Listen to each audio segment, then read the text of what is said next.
raconter un petit peu l'histoire de notre belle demeure du XVIIIe siècle. Et puis, vous avez donc, quand vous êtes venu, les anciennes écuries du château. Une chambre supérieure avec vue sur la terrasse des Tilleuls où nous allons descendre dans quelques instants. Et vous pouvez également voir, juxtaposé à la terrasse des Tilleuls, vous avez le jardin à la fanfare.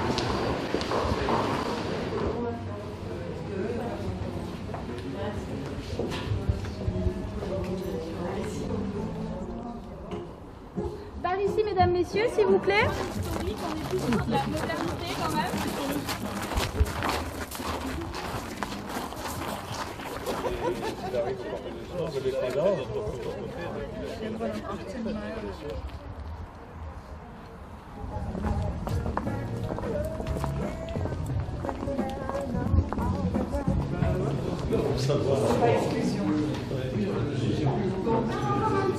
Juste pour vous raconter donc, au niveau de ce salon, pourquoi ce salon ici en Provence.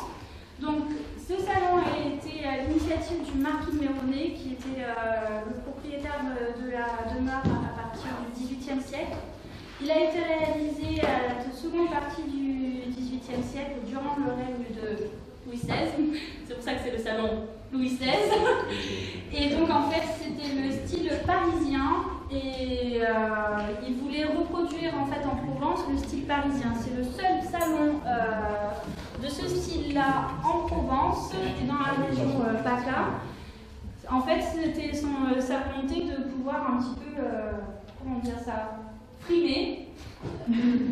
Voilà, frimer véritablement avec ce salon, d'apporter le style parisien. Et vous avez beaucoup de stucs dorés pour reproduire la dorure qu'il y avait beaucoup à Paris à cette époque.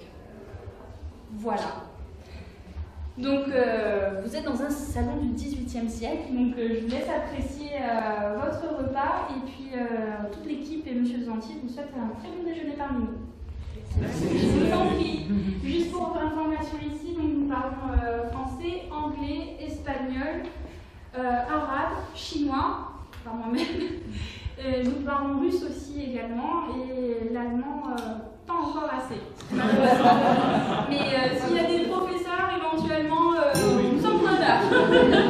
Donc, bienvenue à tous, on est content de vous voir nombreux, enfin à peu près aussi nombreux que d'habitude, on dirait on est une vingtaine pour le Stammtisch, dans ce lieu chargé d'histoire, puisque apparemment cette salle est historique. C'est notre... Cinquième. Donc c'est notre 5e Stammtisch qui se fait à midi au début de chaque mois. Dernière seulement, donc, oui, mais en juin ça ferait plus. Enfin, bon, on va dire que c'est le 5e, parce qu'il y a des mois qui sont, je crois, décembre n'a pas été... Oui, pas tout le monde. Puis c'est un mois quand il y a des manifestations trop proches, il y aura du monde un peu de partout, je pense, dans des intervenants allemands qui vont venir, qui vont nous parler de l'économie, en partie des liens entre l'économie et la culture. On fait ça avec le centre, François Allemand et Joachim Montaker qui ne peut pas venir aujourd'hui. Mais et surtout axé, c'est un cycle qu'on démarre et qui est axé d'abord sur l'économie du marché, de l'art. Il est occupé par ailleurs. Ce n'est qu'une casquette de cet homme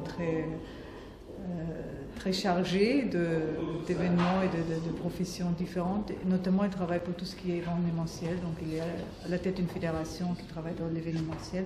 Très actif aussi sur la région d'Aix, mais aussi par ailleurs.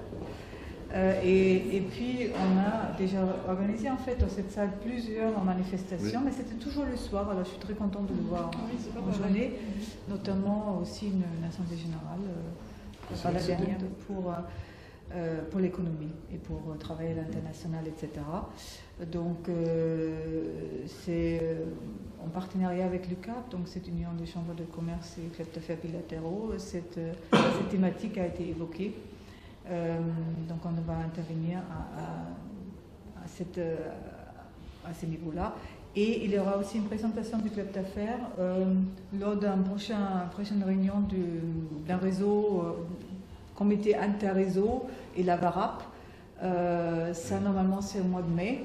Donc, par Jean-Baptiste Perron, on a été sollicité pour présenter aussi notre réseau d'entreprises. donc franco-allemand, donc on va intervenir là aussi.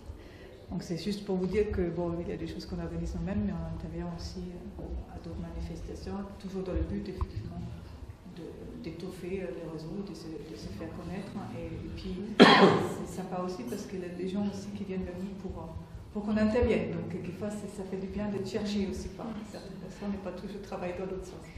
Voilà. Je voulais aussi juste toucher un mot parce que ça m'y fait penser. Il y a eu une rencontre, ça s'est passé à Paris, j'ai participé, entre une rencontre organisée par le club d'affaires de Düsseldorf, auquel différents clubs d'affaires, Toulouse, Cholet, Poitou-Charentes aussi, hein.